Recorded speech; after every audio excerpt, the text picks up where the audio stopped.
DaVinci Resolve both has a free and a premium version, which is called DaVinci Resolve Studio. So if you tried the free version and want to evaluate whether it is worth it to purchase the studio version, this video is for you. I will go over the most important exclusive features and will also tell you whether I use them or if they just feel gimmicky.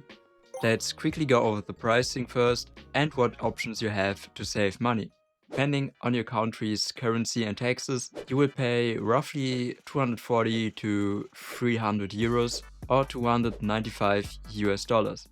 You may also be able to save some money by purchasing a license from a reseller, since they can buy them in bulk and save some taxes and also might have discounts.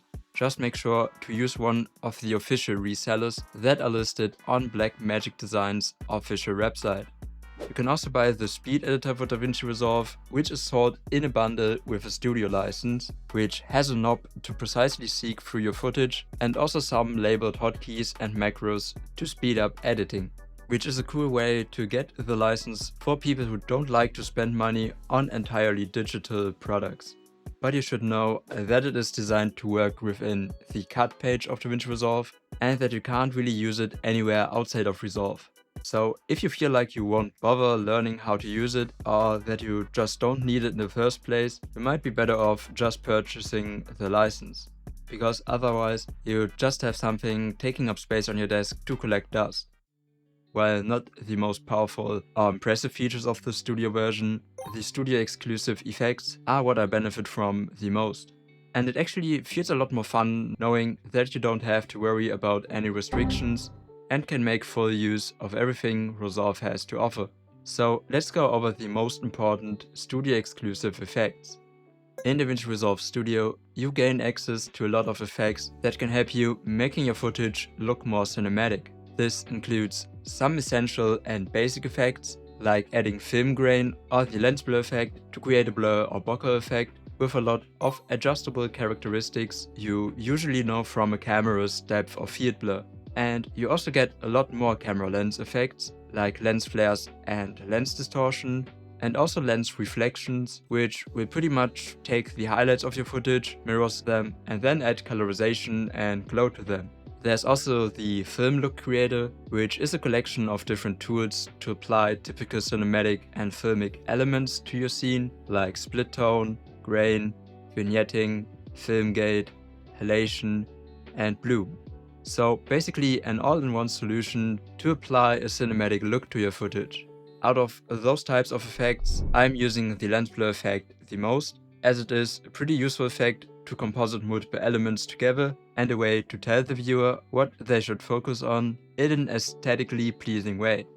You also get a bunch of effects to repair recorded footage, like deflickering and denoising. Whether these are a big deal depends on whether you work with camera recorded or screen recorded footage.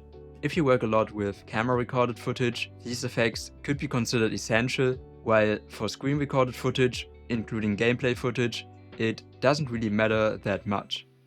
I personally most rely on screen recorded footage for tutorials and software reviews, but I do occasionally work with stock footage, etc. So I don't use these effects that frequently, but especially the deflickering enabled me to use some footage that hasn't been recorded under optimal conditions. There are also more advanced tools that can help you with restoring your footage, like the object removal effect. It's also pretty simple to apply, since you can combine it with Magic Mask, which is another studio exclusive feature. Magic Mask allows you to simply click on objects, animals or people in your footage to create a mask for them and then track it. This takes quite some time, but it is super powerful if you're doing VFX and work with a lot of different layers you have to composite together. And like I mentioned, you can combine it with the object removal to remove the content you have masked from your footage. The object removal will generate content that matches the rest of the footage, which will cover up the content in your mask like it has never been there in the first place. Pretty powerful tools, but also quite niche. I would say the Magic Mask is probably the most useful and powerful tool here and can save you a lot of repetitive work. Then we have another category of effects which lets you stylize your footage. Most of them are quite traditional paint effects like the abstraction, watercolor and pencil sketch effect. But there's also the more complex Stylize effect, which uses AI to apply different art styles to your footage, including the art styles of many famous artists. While those tools are pretty cool looking, I don't really have any use for them, to be honest. But what I do use quite frequently is the analog damage effect, which gives you many parameters to add noise, scan lines, etc. So you can give your footage a VHS tape or old TV effect. Really helpful for stuff like motion design and VFX in my opinion, as it can help blending the different elements of your composition so they feel less separated from each other. It's a quick and easy solution to hide that an effect or mask isn't completely perfect. Also helps making animations of text and simple shapes look a bit more interesting. So yeah, I use this a lot as it is easy to set up and renders pretty quickly. But if you're hoping to get a convincing VHS look, I would recommend to use NTSC RS instead, which is free and open source and also has a plugin version for DaVinci Resolve. Now let's move on to the temporal effects, which work by using the next and previous frames of a video to create motion trails, motion blur and stop motion effects. I think especially the motion blur is useful. It pretty much works like real smart motion blur, though I have to add that you can also achieve vector motion blur in the free version of Resolve by using the Fusion page. It does require an extra step and isn't as accessible since you can't just drag and drop it within the edit page, but it does exist. Still, I would say these effects are all pretty useful, especially if you do motion design or just want to add the feeling of speed or haste to a video.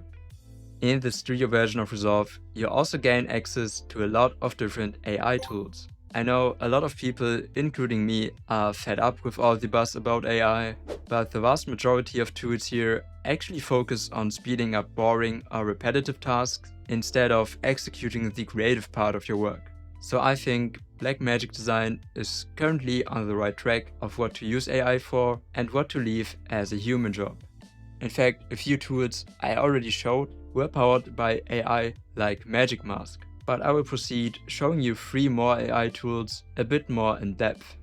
A very cool feature in my opinion is the audio transcription, which will analyze the speech of a video to create subtitles. As I script most of my videos, I usually just paste the script into YouTube and let it automatically adjust the timings, but in videos where I talk freely, I liked using the transcription of Resolve. I have to say, it's extremely fast. Like, it managed to transcribe my over 50-minute long video in under 2 minutes. And while proofreading, I couldn't spot any mistakes, even brand names were transcribed correctly. And keep in mind, the audio had already music and sound effects mixed in, and that I'm not a native speaker. So really impressive, and it helps me increasing accessibility to my videos. A good example of how AI should be used. Another AI feature which increases accessibility for my videos is the AI upscaling of Resolve, as I can simply edit a video in 1080p instead of 4K to benefit from faster previews and render times, and then upscale it to 4K afterwards so it looks better for people using high resolution screens. Also, YouTube has a far higher bitrate in 4K, so I don't have to worry that much about my video looking like complete trash on YouTube. Resolve has multiple AI upscalers, and I usually use the Nvidia RTX one on its high profile as it renders quickly, even if it doesn't look as good as the enhanced upscaler. This will be the last AI tool I will specifically point out in this video, but I think it's really interesting, because in the Fairlight page you can let AI completely master your audio. To test this, I just threw in a voiceover of mine, some background music and a bunch of sound effects. I manually categorized each audio track and then let Resolve do its thing. Making people have to speculate and people like me making videos about the topic. It is definitely a simple and effective method, but also makes people lose trust in your brand since you're kind of... And I think it did an okay job, though there are many things I would have done differently. For example, I found putting the background music slightly over the 40 mark of the mixer made most of my viewers not complain over too loud background music anymore. The AI decided to put it around the 30 mark instead. As I have a pretty sibilant voice, it also put a de-esser on my voiceover, which I take as a personal insult, and set up an EQ as well. Maybe I'm a bit more sensitive to the different nuances when it comes to my voice, but I really don't like how it sounds. It also makes people lose trust in your brand. It made me sound even more depressed than usual. So I personally keep mix and mastering manually, though I would probably still do it by hand if the AI would become better, as I do enjoy the process of it, even if it's annoying fine-tuning sometimes. Next, I will show you some of the more niche but powerful effects. This includes the depth map effect, which utilizes AI to generate a depth map from a 2D video. And in my tests, it performed pretty well actually. It's especially useful to create effects like a fog that gets denser the farther away it is, or just a depth of field blur effect. And speaking of depth, you also get access to the deep image tools in Fusion. A deep image is kinda like an advanced depth map, usually obtained from 3D rendering engines. If you're using Blender, you should know that its render engines, Eevee and Cycles, both don't support deep rendering, but you can use the free Blender version of the Octane render engine to export some deep renders. Alternatively, you can also use Fusion's built-in 3D renderer. Now, what deep images are actually used for is to position the pixels of your rendered animation in a 3D space, which allows you to add objects like they are part of the scene in post. So you can just add a 3D object or image and move it around, so it automatically gets masked when it is behind an object of the already rendered animation. Very niche, but super powerful for VFX. Before I get to my conclusion, I want to briefly go over some of the smaller studio exclusive features, which I felt like at least deserved to be mentioned. You can work in up to 32K resolution, 120 FPS and in HDR. Finally, people will be able to see the disappointment of your parents in your eyes. You can import and play 10-bit H.264 and H.265 footage and decode the H.264 codec over a GPU or over multiple GPUs, since the studio version lets you use more than just one. You can bring your audio to the next level using Neural Engine AI voice isolation, Dolby Atmos audio, Audio 3D audio, and an up to 120,000 Hz high sample rate. Finally, people will be able to hear your neighbors' conversations.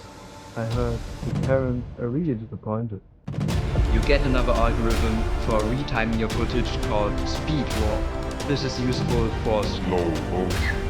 You can use plugins that rely on Resolve's custom UI for plugins, which means you can install and use Reactive to gain access to a lot of free curated Fusion presets created by the community.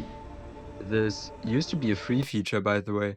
So would I say buying the studio version was worth it? Yeah, I think it was. Do I actually feel the benefits of it? Even if I only use a fraction of the features, I would say it did help speeding up my workflow and also enabled me to create some things in Resolve easier than before. So yes. Would I say the upgrade to the studio version is necessary? Honestly, not really. I think I could have kept using the free version. So would I recommend you to buy it? Yes, I would. Especially because it's a one-time purchase for a price that wouldn't even give you an inferior product like Premiere Pro for more than a year. Even some plugins are more expensive. Though I also totally understand if you don't really see it giving you any benefit for your work and decide to stay on the free version. You know what's also free though? Submarining to my channel, of course. Have a wonderful day, see you next time, bye.